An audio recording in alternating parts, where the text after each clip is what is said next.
Kami menyerahkan waktu ini, Tuhan pimpin dan ajari kami. Sekali lagi, terangilah hati kami Tuhan. Dalam Kristus Yesus kami berdoa. Amin. Shalom.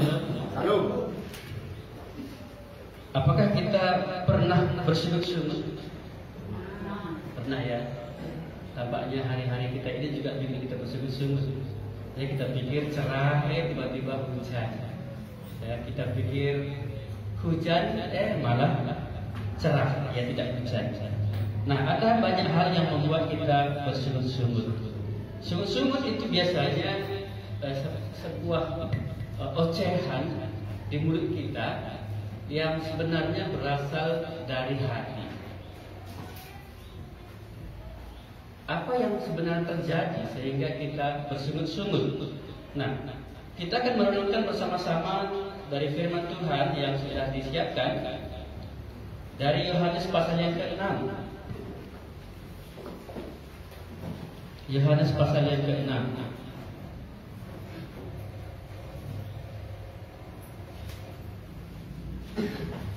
Di dalam bagian firman Tuhan ini kita akan melihat mengapa ada orang bersungut-sungut. Mengapa ada orang bersungut-sungut? Kalau bahasa Taruhnya itu enggak jungut-jungut, itu ya. Agak mirip ya. Sungut-sungut atau jungut-jungut. Secara mendalam nanti kita akan merenungkan firman Tuhan ini dengan sebuah tema hati yang tidak jelas bagian yang kedua. Disebut hati yang tidak jelas artinya masih ada hitam tapi juga ada putih. Ketika digabung menjadi abu-abu, akhirnya nggak jelas. Ya, hitam pun dibilang tidak, putih bilang tidak. Ada satu gambaran dari hati yang nggak jelas ini seperti terombang-ambing. Belum ada keputusan di dalam hati. Ini yang satu saat dia mungkin ceria, tapi satu saat dia akan bersungut-sungut. Nah, hati yang tidak jelas bagian yang kedua ini kita ambil dari Yohanes pasal yang ke-6 ayat yang ke-60 sampai dengan 66.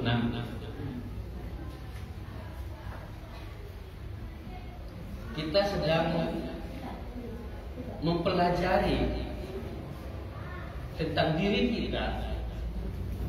Bagaimana dengan hati kita? Kalau mempelajari diri kita tentang wajah kita, gampang kita untuk mengenalinya. Saya satu kali bertemu dengan orang memang sulit untuk mengenalinya secara mendalam, ya secara fisik ya wajah.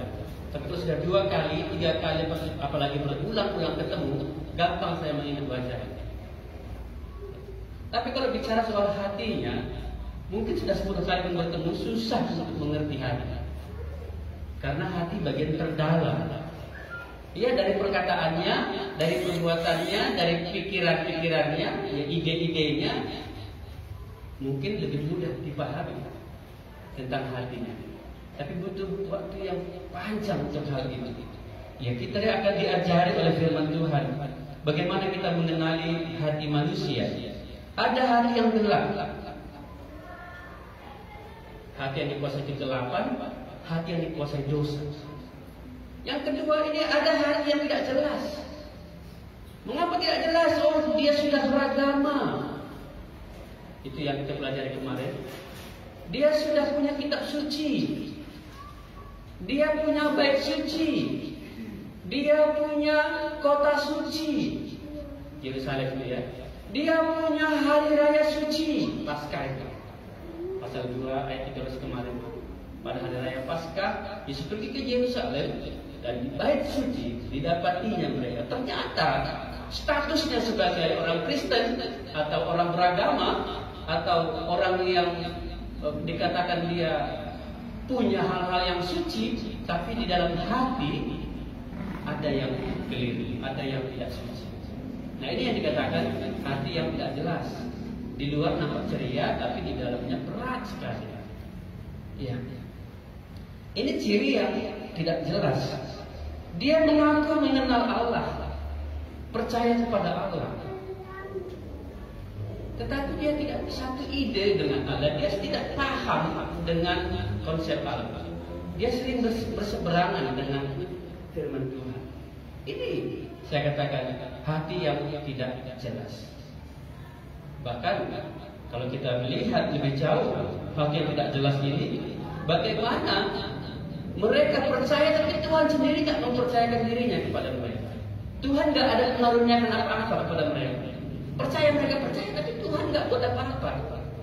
Maka percayanya kalau memang pada waktu itu dia percaya dengan nilai satu terus sampai hari ini. Karena Tuhan nggak ada memberikan sesuatu, Tuhan nggak memberikan berkat, nggak memberikan karunia-Nya, jadi nggak ada pertumbuhan, nggak ada perkembangan. Makanya orang yang nggak jelas imannya ini, yang nggak jelas hatinya ini nggak bisa berkembang, nggak bisa bertumbuh, nggak bisa dia bersyukur. Nah, kali ini akan dipertegas lagi di dalam ayat yang ke-60. Kita baca sama-sama. Ayat 60 kita baca sama-sama. Ya, 1, 2, 3, iya. Sesudah mendengar semuanya itu, banyak dari murid-murid Yesus yang berkata, perkataan ini keras, siapakah yang sanggup mendengarkannya? Nah, ini lebih tegas lagi dijelaskan. Mengapa kita katakan ini hati mereka tidak jelas? Padahal mereka ini murid-murid Yesus. Statusnya apa? Murid Yesus. Kita mau mengembangkan gereja ini menjadi gereja murid dan memuridkan. Status mereka di sini dikatakan murid Yesus. Nanti di dalamnya ada juga orang-orang Yahudi. Orang-orang Yahudi juga sebagian menjadi murid-murid Yesus. Gereja hari ini juga banyak mengaku sebagai murid-murid Yesus. Tapi kita lihat kalimat berikutnya. Sesudah mendengar semuanya itu, banyak dari murid-murid Yesus yang berkata, perkataan ini keras. Siapakah yang sanggup mendengarkannya? Ya. Saudara, murid-murid Yesus ini hatinya tidak jelas. Statusnya murid. Karena apa? Karena mereka tidak sanggup mengikuti Yesus. Mereka tidak sanggup mengerti perkataan Yesus. Mereka tidak sanggup memahami perkataan Tuhan Yesus. Perkataan ini keras. Siapakah yang sanggup mendengarkannya? Kalau seorang murid di sekolah, biasanya dia ikuti pelajaran di sekolah. Ketika ujian tiba, dia akan dinyatakan naik. Apalagi di zaman sekarang, hampir semua anak sekolah dinyatakan naik dan lulus pada waktunya. Tapi di sini tidak demikian. Murid-murid Yesus ini yang sudah mendengarkan pengajaran Yesus, mereka berkata, perkataan ini keras. Orang yang hatinya nggak jelas, sekalipun dia murid, dia tidak sanggup mengikuti firman Tuhan, nggak sanggup mengikuti Yesus, nggak sanggup menelaah, memahami firman Tuhan itu. Kalau mau lebih sederhananya, mereka nggak bisa mengerti hal-hal rohani. Padahal konteks cerita pasal 6 ini, Yesus memberi makan 5.000 orang. Hanya dengan 5 roti dan 2 ikan, Yesus lakukan satu mukjizat, memberi makan 5.000 orang, bahkan sisa 12 bakul. Dan mereka semuanya memakan dan kenyang.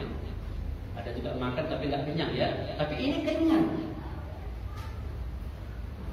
Sehingga mereka bersemangat mengikuti Yesus menyeberangi sungai Genesaret pun mereka mau menyeberangi sungai Galilea pun mereka mau menyeberang. Tetapi ketika Yesus mengajar, kalau kita lihat di dalam pasal yang ke-6, Yesus mengajar, carilah makanan yang tidak dapat binasa. Bukan cari makanan yang bikin kenyang tadi, roti, tapi makanan yang tidak dapat binasa. Karena makanan roti yang dibagikan Yesus tadi itu mungkin 4 jam kemudian akan habis. Kita kalau sudah 4 jam pasti lapar. Nah, makanan roti yang diberikan itu adalah jasmani, dan Yesus mau makanan rohani, makanan yang tidak dapat binasa. Dan Yesus berkata, akulah makanan yang tidak dapat binasa itu. Akulah roti hidup itu. Makanlah dagingku, minumlah darahku. Ini hal rohani. Yesus mau memberikan kehidupan rohani kepada mereka. Yesus berkata, akulah roti yang dari surga, bukan manna, bukan roti yang tadi dimakan mereka yang sisa berbatu, bukan itu. Itu makanan binasa, itu makanan jasmani. Tuhan Yesus mau makanan yang rohani. Akulah roti hidup, makanlah dagingku dan minumlah darahku. Mereka sulit mencerna, karena ini yang dikehendaki Allah, yaitu supaya mereka percaya kepada Yesus. Tapi apa kalimat yang kita baca tadi ayat yang ke-6? Perkataan ini keras, siapakah yang sanggup mendengarkannya? Murid-murid Yesus pada waktu itu tidak sanggup mengikuti firman Tuhan, tidak sanggup mengikuti Yesus yang mengajar pada waktu itu. Mereka tidak bisa memahami maksud Yesus tentang surga, tentang makanan yang dari surga, tentang tubuhku, tentang darahku kepada Tuhan. Mereka tidak paham. Sehingga mereka berkata, ini perkataan yang keras. Siapakah yang sanggup mendengarkannya? Dalam bahasa lain, siapakah yang sanggup melakukannya? Mendengarkannya itu sering disamakan dengan melakukannya. Orang yang hatinya tidak jelas, sekalipun statusnya murid, tetapi dia tidak sanggup melakukan firman Tuhan. Sudah banyak mereka dengar firman Tuhan, dan mereka katakan ini keras. Siapakah yang sanggup mendengarkannya? Siapakah yang sanggup melakukannya? Bagaimana kita hari ini? Kita sudah banyak mendengar firman Tuhan. Sudahkah kita mengerti hal yang rohani? Hal yang rohani itu bicara tentang kekekalan, tentang surga, tentang pengampunan dosa, tentang keselamatan yang kekal. Pernahkah kita mengakui bahwa adanya roh kita dibaharui oleh roh Tuhan, dilahirkan kembali, ciptaan baru? Jangan-jangan kita nggak ngerti, kita nggak paham. Pasal 3 kita bahas ini tentang Nikodemus mungkin beberapa minggu lagi. Mulanya Nikodemus tidak memahami ketika Yesus bicara tentang dilahirkan kembali. Padahal dia seorang pengajar Yahudi, dia seorang guru. Ya, maka wajar juga kalau hari ini banyak orang yang nggak jelas hatinya ini, nggak sanggup melakukan firman Tuhan, nggak sanggup dia mendengarkannya. Dari mana kok tahu nggak sanggup pula melakukannya? Saya selalu bilang, pada waktu orang mendengarkan firman Tuhan, ada 5 ciri-ciri orang yang pasti nggak sanggup mendengarkannya, nggak sanggup melakukannya. Yang pertama, kalau dia mendengar firman Tuhan, tapi dia tertidur, jelas itu dia nggak sanggup. Ya. Jelas itu nggak sanggup dia melakukannya. Orang yang tidak sanggup melakukan firman Tuhan, langsung dalam hati keras berat ini, kita tidur saja. Ini ciri pertama.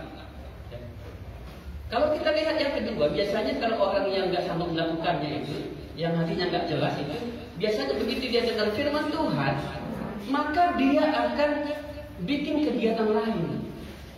Ya, mungkin dia menulis, mungkin dia menggambar, atau mungkin dia ada sesuatu yang dia kerjakan. Mungkin tadi tugas di rumah belum selesai, itu dan dikerjakannya, tapi dia lagi dengar firman Tuhan.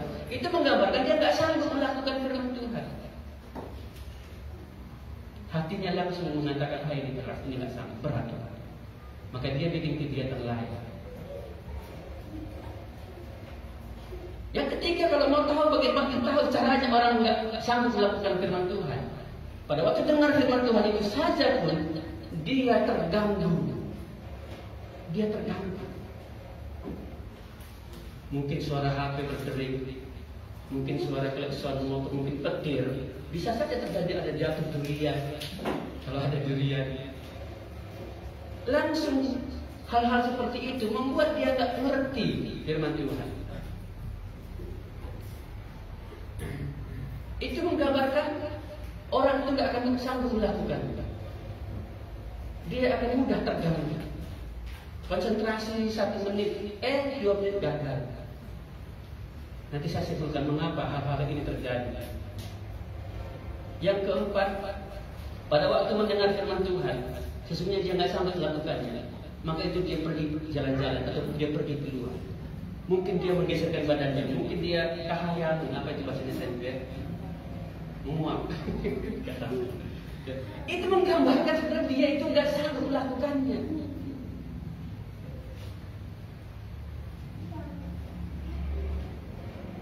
Seringkali orang mendengar firman Tuhan hanya bertahan sebentar saja. Setelah itu banyak gangguan. Ya, dia nggak bisa tenang. Ya mungkin dia ke kamar mandi. Ya mungkin dia cari udara di luar. Ya mungkin dia berdiri. Ya kalau sakit badannya mungkin kita maklum ini bukan sakit. Tapi ada saja yang membuat dia nggak bisa mengerti firman Tuhan sehingga dia nggak sanggup melakukan. Jadi pada waktu mendengar dia terganggu, nggak mungkin dia mengerti. Kalau nggak mengerti, nggak mungkin melakukannya.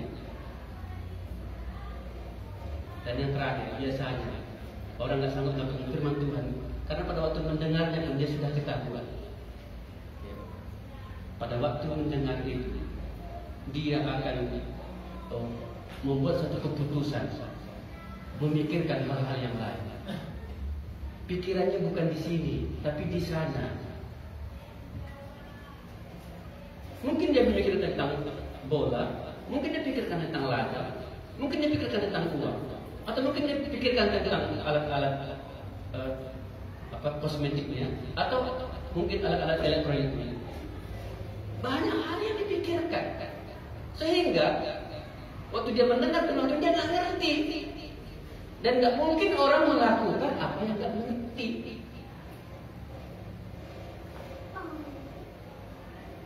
Tahu bisa dia tahu, tapi nggak ngerti, ini berbahaya. Tahu itu di pikiran, tapi ngerti itu di hati, maka dia nggak sanggup melakukannya. Ya. Saudara, saya simpulkan mengapa orang yang demikian nggak sanggup melakukannya. Karena yang dia dengar itu dia nggak paham, dia nggak mengerti, berat rasanya. Hati-hati, iblis berperan. Pada waktu kita mendengar firman Tuhan, iblis juga berusaha untuk menarik kita menjauh dari firman Tuhan, sehingga hal-hal yang rohani kita sulit mengerti. Hari ini kita bisa memikirkan ya, tentang hati kita. Apakah aku sulit memahami firman Tuhan? Baca 1 ayat, 2 ayat, 3 ayat, 1 perintah. Apakah kita mengerti?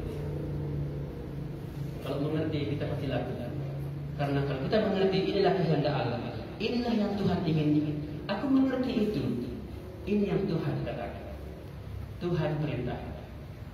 Kalau pengetahuan, biasanya kita tahu Yohanes 3:16. Karena begitu besar kasih Allah akan dunia ini dan seterusnya, itu pengetahuan. Tapi apakah kita mengerti maksud ayat ini? Artinya ayat ini adalah bahwa Allah begitu besar kasihnya kepada kita. Itu kalau kita mengerti.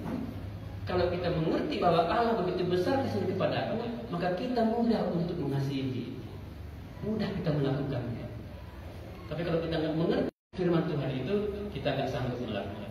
Nah inilah maka dikatakan hati mereka ini tidak jelas. Ayat 61. Ini yang kedua. Mereka adalah murid-murid Yesus. Tetapi apa yang terjadi?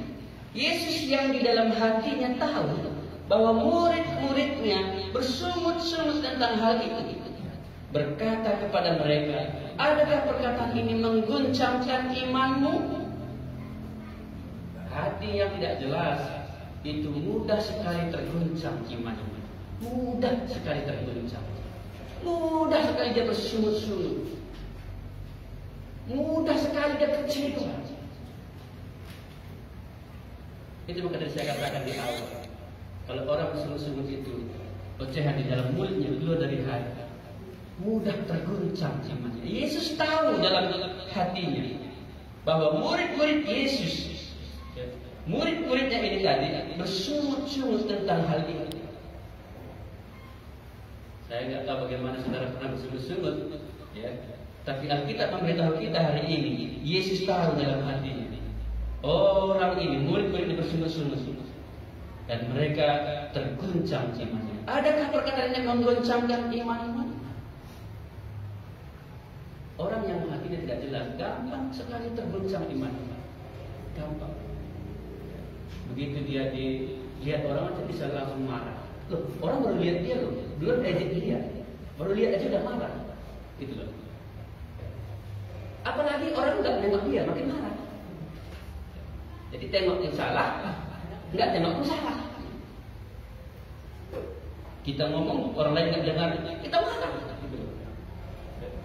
Orang lain nyinggung, kita juga marah. Mudah tergoncang imannya.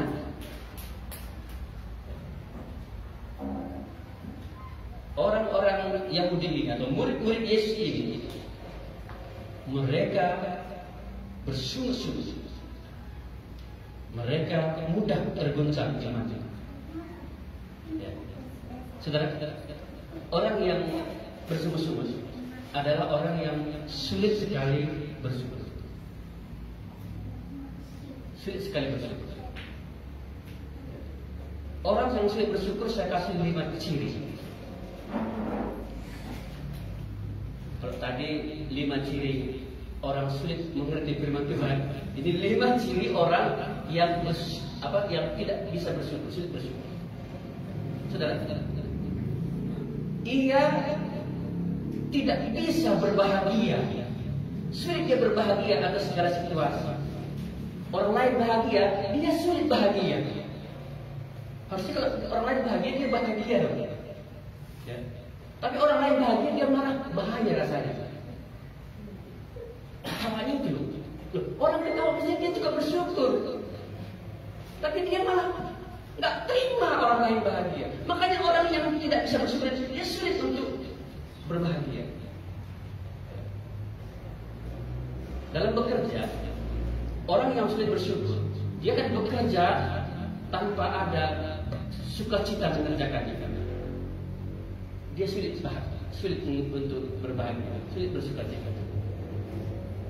Mungkin dikerjakannya, tapi asal-asalan. Ya, yang penting kerjakan. Mungkin kalau tadi nyapu, kerja tapi nggak bersih. Kalau cuci piring tadi cuci tapi nggak bersih, atau mungkin cuci tapi pecah, gitu loh. Karena nggak bahagia mengerjakannya, seperti terpaksa gitu. Nah, ini ciri orang yang nggak bersyukur. Iyalah. Namanya dikasih kerjaan, yang nggak bersyukur, kasih uang dong biar bersyukur. Saudara, justru ada banyak dikasih uang, makin nggak bersyukur. Mengapa? Karena uang membuat pikiran kita memikirkan hal-hal yang jahat. Kalau kita sudah punya uang, sudah pikirannya jahat, paling tidak nggak mau kerja. Orang mampu banyak. Pasti hatinya di mana hartanya berada, itu makin jahat itu. Kalau nggak punya uang kan nggak jadi pikiran dapat kita ini kan. Tapi kalau ada uangnya kan kita pikirkan terus. Sejam sekali pegang, oh masih ada, masih ada. Tapi kalau nggak ada uang didapat kita nggak pernah lagi dipegang. Nggak ada uang pun nggak bisa bahagia. Siapkan sehat. Salah sehat. Kantor, kenapa? Nggak ada. Jadi mau ada uang dan nggak ada uang, dia nggak bisa bersyukur karena orangnya nggak bahagia. Ya terus terang saja, saudara. Ini ciri yang orangnya nggak jelas. Sebenarnya dia percaya, tapi dia juga nggak percaya. Punya uang pun sama saja dengan nggak punya uang. Jadi bukan itu solusinya orang bersyukur. Ini orang Israel ini baru makan, mereka kenyang. Mereka nggak bersyukur loh. Mesti mereka bersyukur lah ya. Mereka dikasih makan aja bersyukur. tambah lagi kenyang gitu loh. Enggak juga bersyukur. Mereka malah menyalahkan Yesus. Kemana kamu tadi? Kami cari-cari kamu, katanya. Loh, ini pengajaran juga berat ini, katanya. Kan tujuan Tuhan Yesus supaya mereka sampai di surga itu hal yang rohani.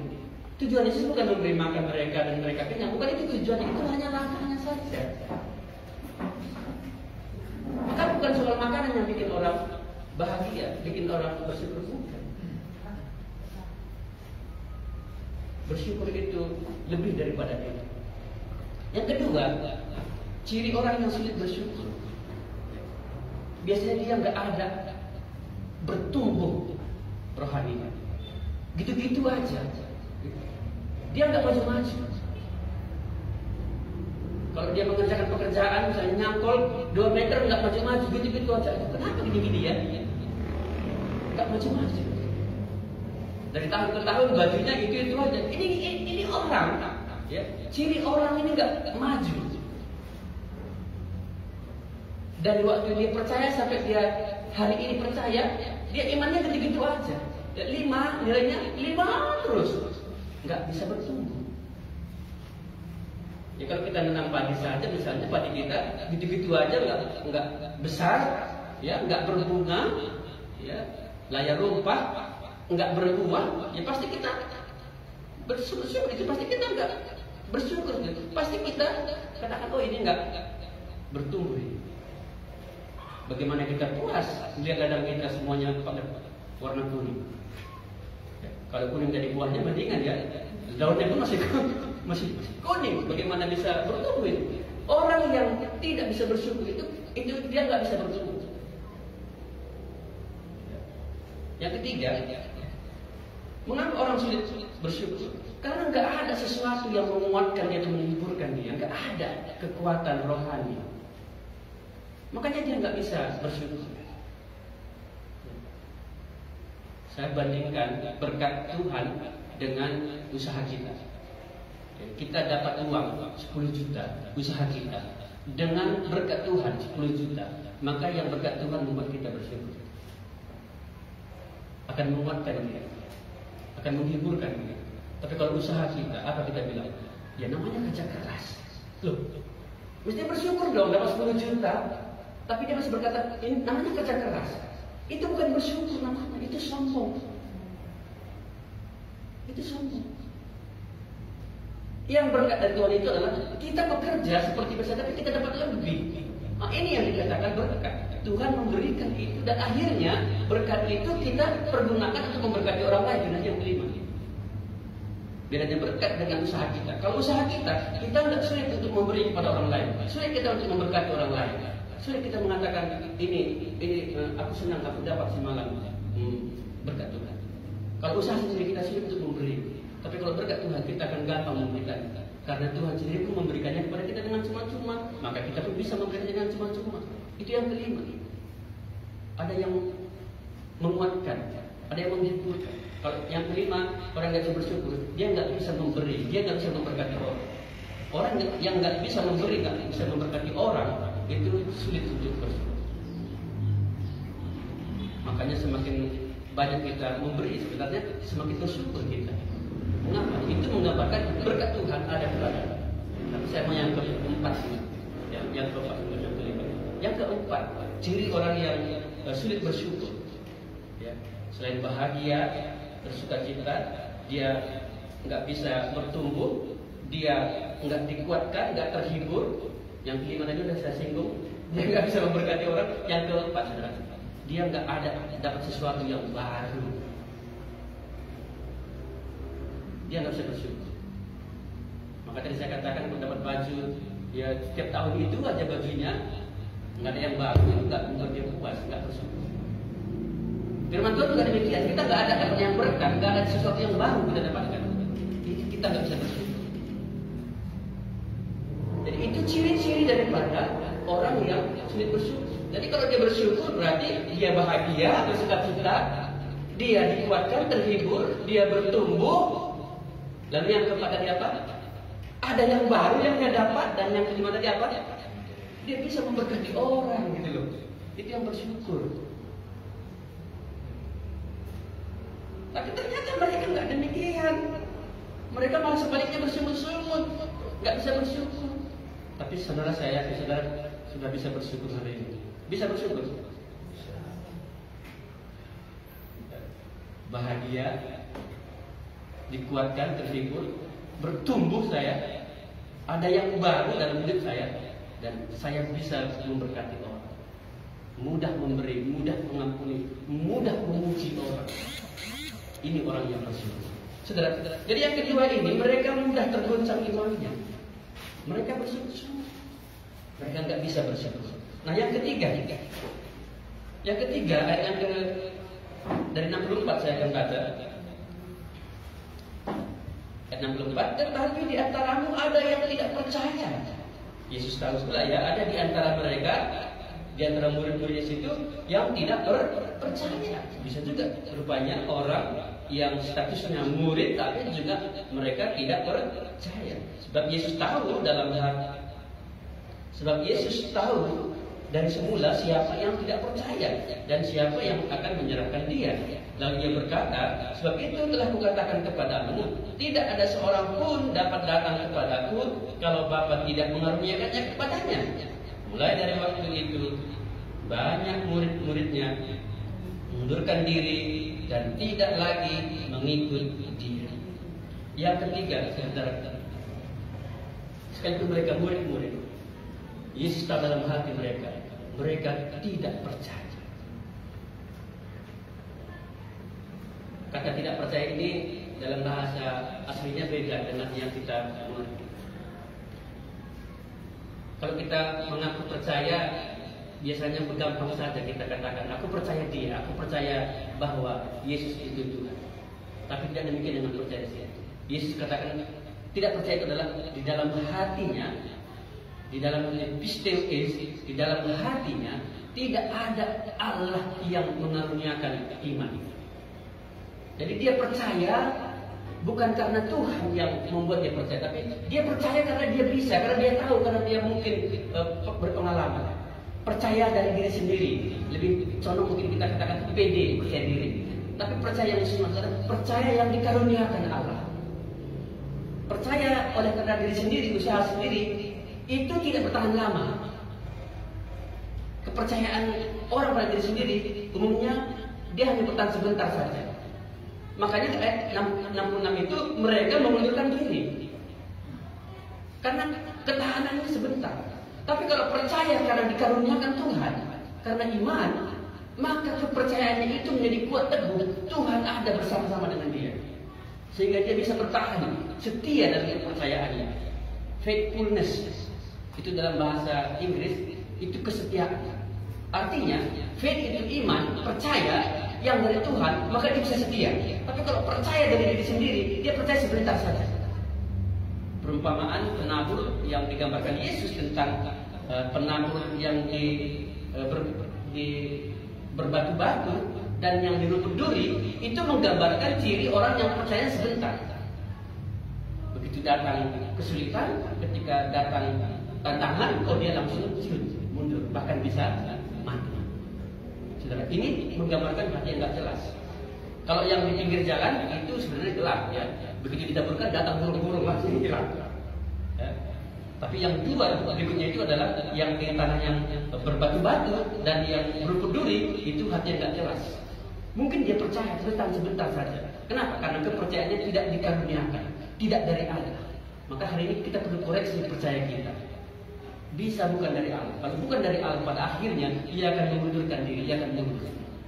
Enggak pun dimundurkan, ia akan mundur sendiri. Kekuatannya terbatas. Inilah orang yang hatinya enggak jelas. Yesus tahu itu.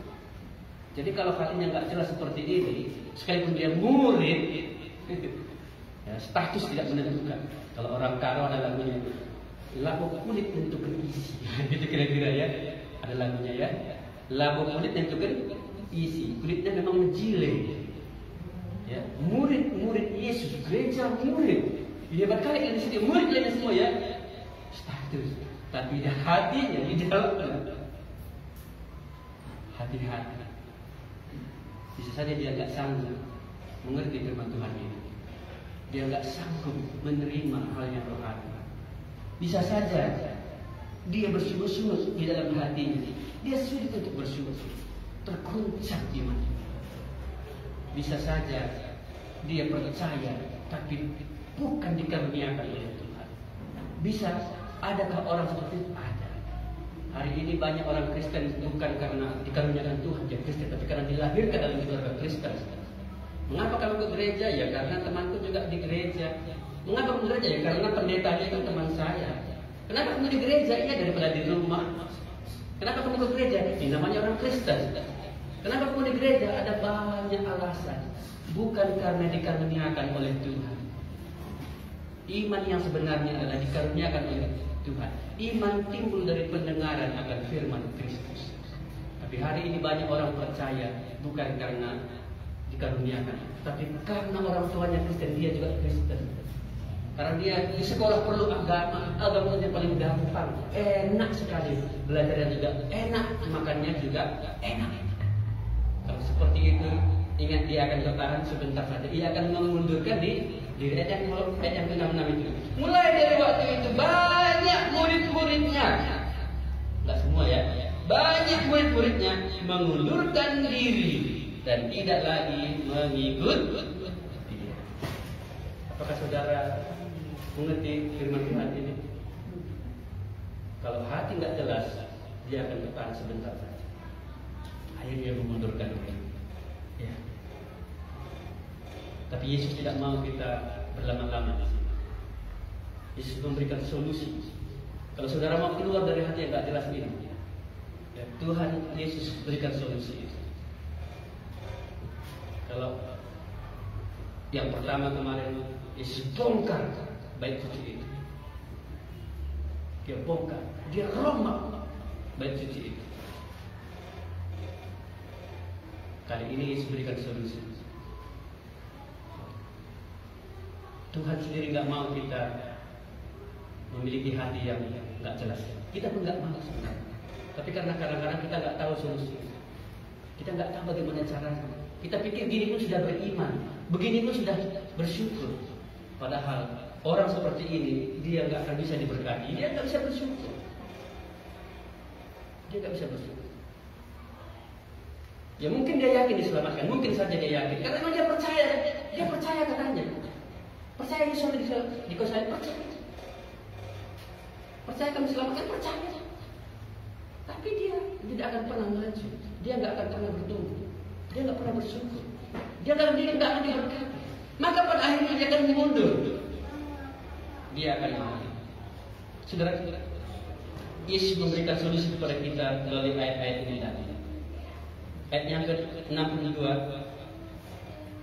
mari kita baca sama-sama. 1, 2, 3 ya. Dan bagaimanakah jikalau kamu melihat anak manusia naik ke tempat di mana dia sebelumnya berada? Yang pertama, kalau saudara mau keluar dari hati yang tidak jelas ini, supaya saudara bisa yakin akan keselamatan dan satu komitmen hidup untuk ikut Tuhan, dan ada satu keputusan untuk berjalan bersama dengan Tuhan Yesus, supaya kita dia berkati, bertumbuh, bisa bersyukur. Yang pertama, dari kalimat Yesus ini adalah, jikalau kamu melihat anak manusia naik ke tempat di mana dia sebelumnya berada. Di dalam lembar itu saya tulis, kita perlu melihat Yesus berkarya. Karena hanya Tuhan yang bisa meyakinkan hati ini, untuk merombak hati ini, ya, untuk menerangi hati ini, bukan pendeta. Melihat anak manusia, melihat Yesus naik ke tempat di mana dia sebelumnya berada. Betapa hebatnya ketika murid-murid menyaksikan Yesus terangkat ke surga. Bahkan gereja hari ini merayakan hari kenaikannya. Tapi seringkali kita abai di sini. Kita perlu hari ini melihat Yesus berkarya dalam hidup ini. Karya yang bagaimana? Apakah karya yang memberi makan seperti 5.000 orang ini tadi? Bukan. Karena itu hal yang jasmani. Alam dan mereka nggak pahami maksudnya. Karya Yesus yang paling besar. Bagaimana ia bisa membawa kita ke surga itu, terangkat ke surga itu. Karyanya itu diawali dari kayu salib. Ketika dia membayar lunas hutang dosa kita. Ini karya Tuhan Yesus dalam hidup kita. Karya Tuhan mengandung hal-hal rohani dalam diri kita. Bukan nggak boleh kita dapat mujizat sembuh dari penyakit. Bukan nggak boleh kita dapat mujizat, dapat uang diberkati Tuhan dari penyakit. Boleh. Tapi itu hal-hal jasmani. Saya khawatir kita hanya dapat berkat materi, tapi nggak ada berkat rohani. Tapi saya rindu kita mendapat berkat rohani melalui karya Yesus, melihat dia terangkat ke surga, melihat dia naik ke surga. Yang kedua, Tuhan kasih solusi. Ayat yang ke-63. Kita baca lagi bersama-sama. 1, 2, 3 ayat. Rohlah yang memberi hidup. Daging sama sekali tidak berguna. Perkataan-perkataan yang kukatakan kepadamu adalah roh dan hidup. Apa yang ketiga? Solusinya diberikan Tuhan. Kita perlu Roh Kudus yang memberi hidup. Saudara sekalian dikasihi Tuhan. Dari mana kita tahu Roh Kudus? Dari firman Tuhan. Baca baik-baik kalimat itu. Rohlah yang memberi hidup. Maka kita perlu roh ini, Roh Kudus. Daging sama sekali tidak berguna. Perkataan-perkataan yang kukatakan kepadamu adalah roh dan hidup. Kita butuh firman Tuhan. Firman Tuhan di dalamnya Roh Kudus bekerja. Makanya mengapa kita perlu saat teduh? Mengapa kita baca firman Tuhan, pembacaan Alkitab? Mengapa kita perlu merenungkan Taurat itu siang dan malam? Saudara, roh bekerja di situ. Firman itu memberi hidup. Ketika Yesus dicobai oleh iblis, satu kalimat Yesus keluar dari mulutnya. Manusia hidup bukan dari roti saja, tapi dari setiap firman yang keluar dari mulut Allah. Hari ini kalau kita mau betul-betul keluar dari hati yang abu-abu ini, hati yang ada ini, kita butuh firman Tuhan. Supaya ada kehidupan, ada roh bekerja di dalamnya. Kalau kita abaikan firman Tuhan, kita tidak akan mungkin keluar dari hati yang tidak jelas. Sekarang ini bersyukur kita, ada banyak cara kita mendengar firman Tuhan. Cara kita untuk mempelajari firman Tuhan. Di handphone, aplikasi saya lihat ada berapa ya? Alkitab. Begitu gampangnya kita hari ini baca firman Tuhan. Sudah tertulis di handphone. Ya. Di TV pun sering kita lihat. Di radio, kita punya radio Langkat Grace. Radio senada juga kita putarkan di sana. Begitu mudahnya kita hari ini dengar firman Tuhan. Yesus kasih solusi ini. Jangan-jangan kita abaikan selama ini. Firman Tuhan kita bikin jadi nomor 5. Kita jadikan uang nomor 1, sehingga kita nggak pernah yakin akan diri kita, nggak pernah kita diberkati oleh Tuhan. Tuhan kasih solusi yang kedua itu. Roh yang memberi itu yaitu firman Tuhan. Yang ketiga, yang terakhir. Mari kita baca ayat 65. 165, 1, 2, 3 ya. Lalu ia berkata, sebab itu telah kukatakan kepadamu, tidak ada seorang pun dapat datang kepadaku kalau Bapa tidak mengaruniakannya kepadanya. Kita perlu Bapa. Kita perlu Bapa yang penuh karunia. Saudara-saudara, kita perlu Allah. Untuk kita bisa keluar dari hati yang sia-sia, hati yang tidak jelas dengan Allah, kita perlu Allah Bapa. Supaya kepercayaan kita itu betul-betul diberikannya kepada kita. Percaya arti sesungguhnya adalah mengakui, menerima apa yang Allah buat. Sekali lagi ya, mengakui, menerima apa yang Allah buat. Bukan apa yang didengar, bukan apa yang dibuat, tapi apa yang Allah buat. Makanya kepercayaan kita ini sebenarnya gampang sekali. Karena bukan kita yang membuatnya, Allah yang membuatnya. Saya tinggal percaya. Kalau agama lain mungkin percaya mereka perlu perjuangan. Kita tidak perlu berjuang. Kita tinggal mengakui, kita tinggal menerima. Ini yang dikatakan Allah. Aku percaya, ya, aku pegang akhirnya. Aku hidup di dalamnya. Atau bahasa lain, aku melakukannya seperti yang Tuhan katakan ini. Aku mengakuinya, aku menerimanya, aku pegang itu, aku hidup di dalamnya. Aku melakukan seperti yang dikatakan. Itulah sebenarnya arti percaya. Kalau saudara ingin keluar dari hati yang tidak jelas tadi, ya inilah solusinya. Tuhan seperti itu. Dan akhirnya kita datang kepada Yesus. 65 itu dikatakan. Ya. Lalu dia berkata, sebab itu telah kukatakan kepada kita, tidak ada seorang pun dapat datang kepada kita perlu datang kepada Yesus setelah Allah mengaruniakan kepada kita percaya, iman. Ini solusi jalan keluar. Ya, baik. Sudah tahu kita ya tentang hati yang tidak jelas. Kalau kita baca berikutnya, murid-murid Yesus, mereka punya pengakuan jelas. Mereka punya pegangan firman Tuhan. Pengakuan Petrus itu menggambarkan bahwa orang yang beriman, orang yang sudah diterangi hatinya, dia dikaruniakan oleh Allah, dia memiliki roh itu, dan dia bersama dengan Tuhan Yesus Kristus. Hari ini bagaimana dengan kita? Apakah kita hari ini mau keluar dari hati yang tidak jelas ini? Atau kita mau di situ terus lebih lama-lama sampai kapan? Tapi saya beritahu pada akhirnya, mau nggak mau, orang yang memiliki hati yang nggak jelas itu akan memundurkan diri.